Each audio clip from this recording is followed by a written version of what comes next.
Hi YouTube, it's time for another TTC Tuesday, actually number 21. I'm starting to get fed up with this.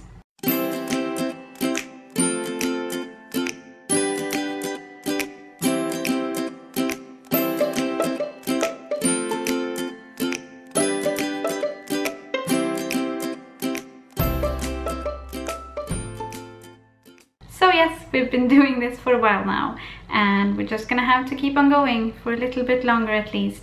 As I told you last week, I got to start hormones, which was a good thing, and then I went in for an ultrasound on Thursday, which is like day 6 or something of the cycle. So here's that ultrasound. First off here, the doctor checked my left ovary, which is the one that usually produces the biggest follicle, and he kind of couldn't really find a very big one. As you can see here, the biggest one he found was about 10 millimeters, and that's kind of on the smallish side after 6 days of hormones.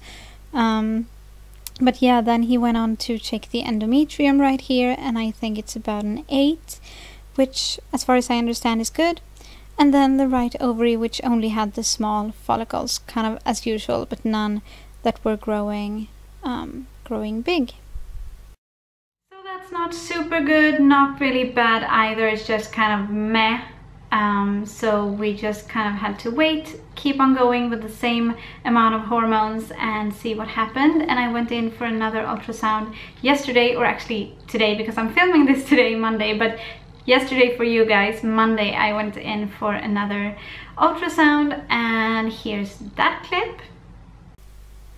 At first here, the doctor checked the endometrium, and I actually only noticed now that it's only about 6 millimeters, which is smaller than the ultrasound before.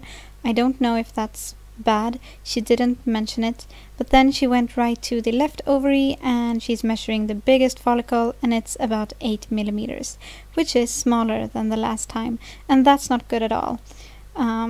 She kind of just tried to find other bigger follicles on both sides, and she just there wasn't any. So the follicle that I had the time before, a few days before, it for some reason had gone back and just not only stopped growing but actually shrunk, which was not good.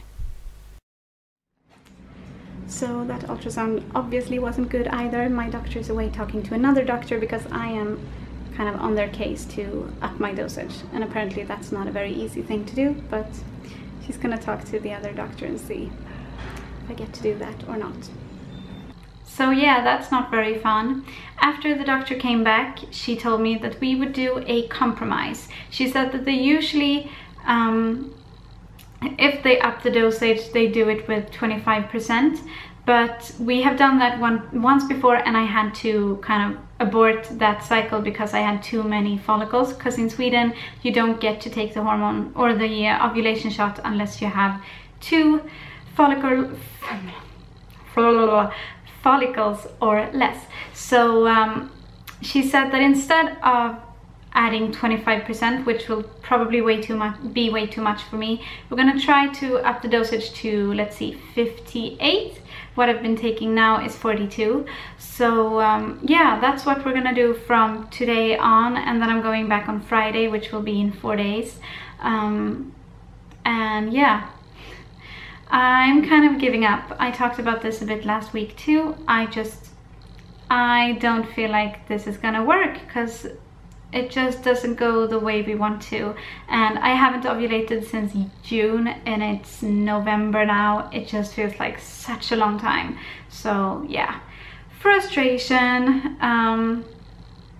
Yeah, that's pretty much all I have to say right now. I'm just feeling very defeated right now, so I'm gonna try to pick myself up for next week's update. And yeah, next week I'll obviously have an update from Friday's ultrasound, so that will be interesting to see if things actually pick up, or if my body still just doesn't want to do this thing, or if I'll have lots of follicles, which would be a bad thing. We'll see what happens. It will be interesting for sure. But for now, I'm gonna end this update. So please like this video if you liked it, and subscribe if you want to see more of our daily vlogs, and we will see you tomorrow for a normal update, or for a normal vlog, and in a week for a TTC update. Bye.